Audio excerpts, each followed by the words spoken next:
नमस्कार मंडळी, आज आपल्याला उपवासासाठी गोड भगर करायची। तर भगर करण्यासाठी भगर एक वाटी घेतली, तेल घेतलंय, आता शेंगा फोडून घ्यायच्यात आहे, थोडं मीठ आणि पाव वाटी गूळ घेतलाय, खोबरं एवढं साहित्य घेतलंय। आता शेंगा फोडून घेऊ आपण। आता शेंगा फोडून घ्यायच्या, भाजून शेंगदाणा जरा जाडसर कुटून टाकायचं भगरीत, म्हणजे चव येते भगरीला। कधीतरी उपवासाला तिखट तर आपण सारखंच खातो, पण गोड बी कधीतरी खाल्लं म्हणजे जरा बरं वाटतं।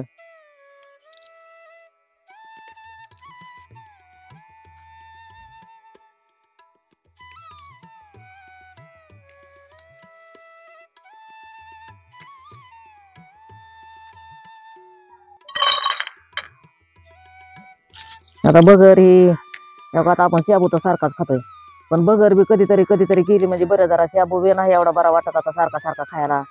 शाबूचं कसं आहे, पोटात ही दुखतं ही होतं, मग नेहमी भगर काही कधी कधी करून खायची आपले। आणि भगरीची कसं जुनी परंपरा आहे, आणि उपासाला खरं भगरच चांगली, पण आता कसं ज्याची त्याची आवड असते, कोणी भगर कोणी शाबू खा वाटतो। शाबू कधी करायचा, भगर कधी करायची।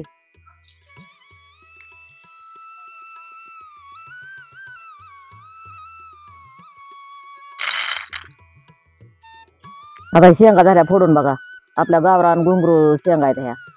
गावरान शेंगाला जरा चव येते। खोबऱ्याचं बारीक तुकडं करून घेऊ बघा त्याकून आता।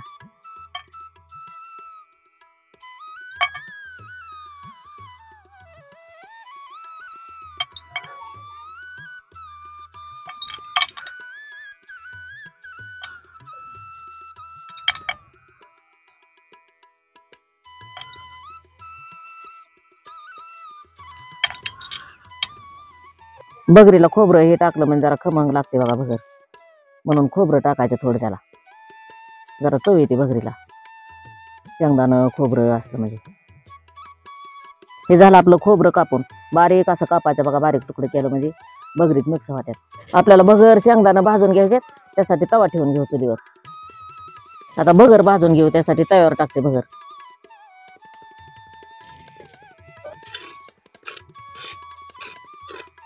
भगर जरा आंबळ भाजून टाकली म्हणजे खमंग लागते बघा भगर।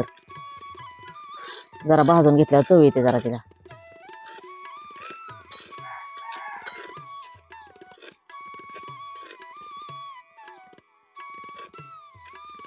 झाली बघा भगर भाजून, आता आंबळ घेते काढून।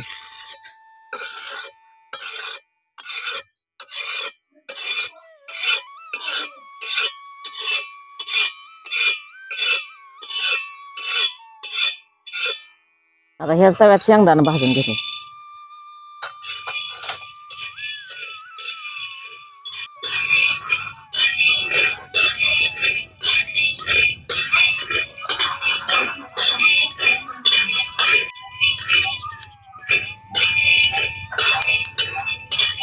आता शेंगदाणं कडक भाजल्यात, काढून घे।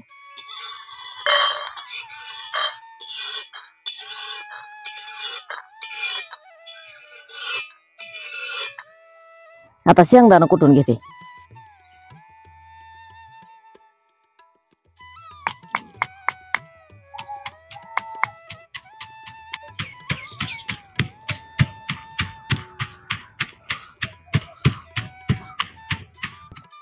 आता शेंगदाणं जरा आबड धोबडच कुटायचे बघा, म्हणजे जरा चव येते, बारीक नाही कुटायचं लय शेंगदाणं।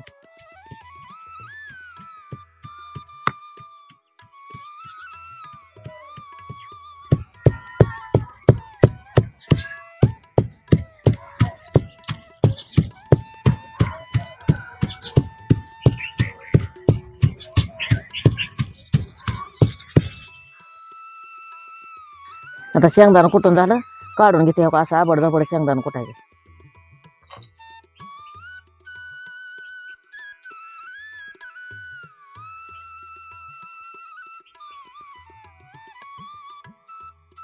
आता कढई चुलीवर ठेवून घेऊ आदान ठेवण्यासाठी। आता एक तांब्या पाणी ओतून घेऊ ह्याला, म्हणजे एवढ्या शिजती। आता ह्या पाण्यात गूळ टाकून घेते लगेच। आता ह्याच्यात खोबरं बी टाकून घ्यायचे। आता ह्याच्यात कूट पण टाकून घेते लगेच। थोडं तेल टाकते। आता मीठ उगं थोडं टाकते चवीपुरतं, गोड असतं पण त्याला लय मीठ लागत नाही. उकळी येऊन द्यायची चांगली जरा ह्याला आता, म्हणजे गुळाचं पाणी होतंय. बगर दूध तर ह्याला उकळी येऊन गुळ बी येता इरगळतोय.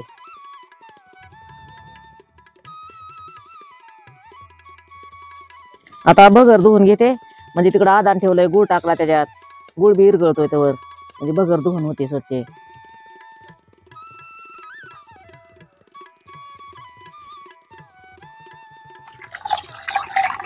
बगर जरा चोळून धुवायची बघा चांगली.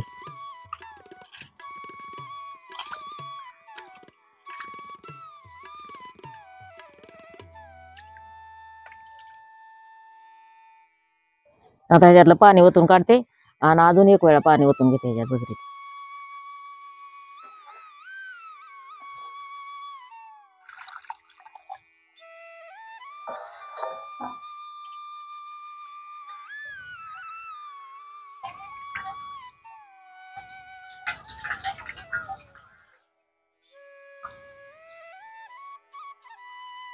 ही आता बगर धुवून झाली बघा आपली स्वच्छ. आता बघा इथे गुळ ही इरगळून बघा आता सगळं एकदम मिश्रण झाल्यासारखं झालं ह्याचं. आता ह्या उकळीत बगर टाकून घेऊ.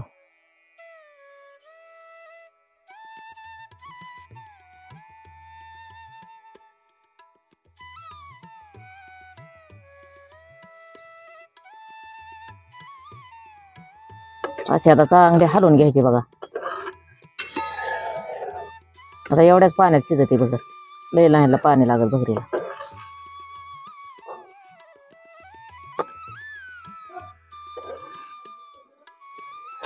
आता चटचट करायला लागली बगर. बगरीला एवढं लय उशीर लागत नाही शिजायला.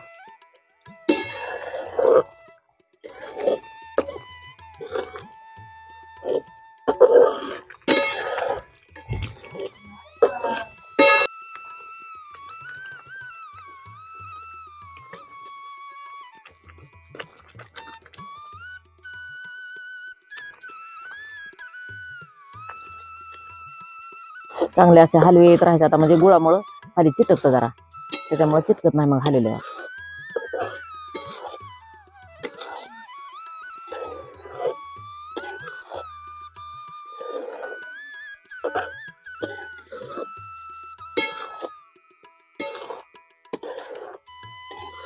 बघा तेल थोडं शिल्लक ठेवलेलं आहे बघा, हे आता ह्याच्यात टाकून घ्यायचं, म्हणजे सुटसुटीत होईल.